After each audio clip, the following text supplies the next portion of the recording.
For centuries, people whispered that she wasn't entirely human, that her mother was a jinn, that beneath her royal gown were the hooves of a creature. They called her Bilqis, the Queen of Sheba. But the truth the Quran tells about her is stranger than any legend, and it begins with a missing bird. Here's the first surprise: that famous name Bilqis. You won't find it anywhere in the Quran. You won't find the hooves either, or the jinn mother. Those came later, old stories told and retold until people forgot they were never scripture in the first place. The Quran doesn't tell us what she looked like. It doesn't even tell us her name. It tells us something far more important. It tells us what she did. Because this was a woman who ruled a golden empire, who commanded armies, who sat on a throne so magnificent it would one day be carried across the world, in the blink of an eye. And she worshipped the sun. So how does a queen this powerful, this certain, end up kneeling, not to an army, not to a conqueror, but to the truth? Stay with me. Because it starts with a king who could speak to animals, and one little bird that didn't show up for roll call. The king was Sulaiman. Allah had given him a kingdom unlike any before him or since, power over the wind, over the jinn, over the birds and the beasts, and the ability to understand their speech. We won't picture him for you. In our tradition, we hold the prophets in too much honor to draw them. So picture instead his court. Rank upon rank of soldiers, jinn and birds, standing in perfect order beneath the desert sun. And one empty space. The hoopoe, the little crested bird, was gone. Suleiman was not pleased. He vowed a severe punishment, unless the bird came back with a good reason. And it did. The hoopoe returned carrying news from a faraway land called Sheba. I have grasped, it said, something you have not.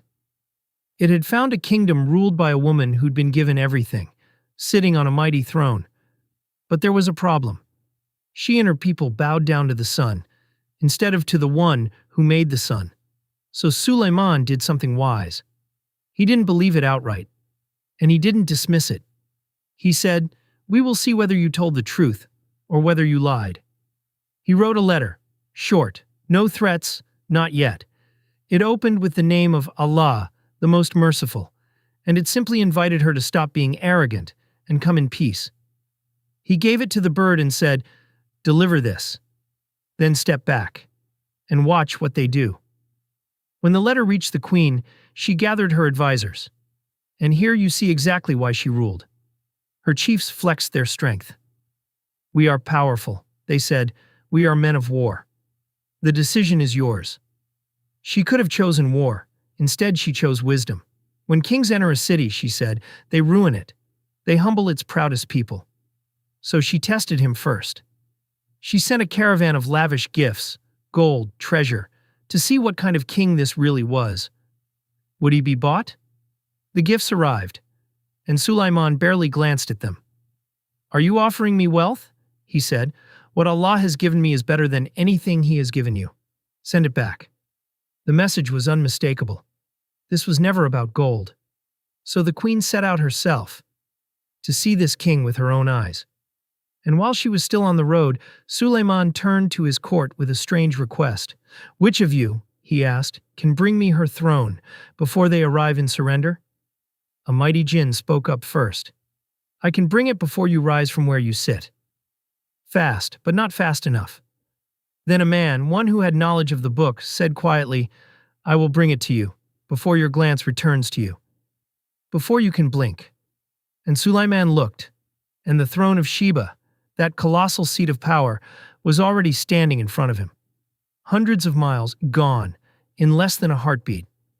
And notice what Suleiman said, not, "Look how great I am." He said, "This is from the favor of my Lord, to test me. Will I be grateful or ungrateful?" Then he had the throne disguised. Small changes, to see if she would know it. When she arrived, they asked her, "Is this your throne?" She didn't say yes. She didn't say no. She said carefully, "It is as though it is."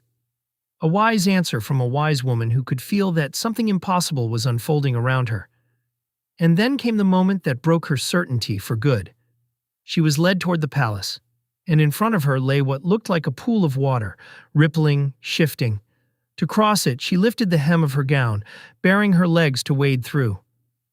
"No," Sulaiman told her. "It isn't water, it's a floor. Smooth, polished glass, with water flowing underneath." She had been so sure of what she saw, and she had been completely wrong. Glass. That looked like water. And in that instant, she understood the deeper thing. That she had spent her whole life bowing to the sun, a created thing, mistaking it for something worthy of worship. Exactly the way she had just mistaken glass for water. Her eyes had fooled her, and so had her faith. And right there, this queen who answered to no one, surrendered. "My lord," she said, "I have wronged myself. And I submit with Sulaiman to Allah, the Lord of all the worlds." Sit with that for a moment, because the Quran could have given us a story about a battle, a conquest, a queen forced to her knees by an army. It didn't. It gave us a queen who was conquered by clarity. Her greatness was never her throne. It was never her wealth, or even the legends people invented about her, centuries after she was gone. Her greatness was this: when the truth finally stood in front of her, she was strong enough to admit she'd been wrong. Most of us aren't.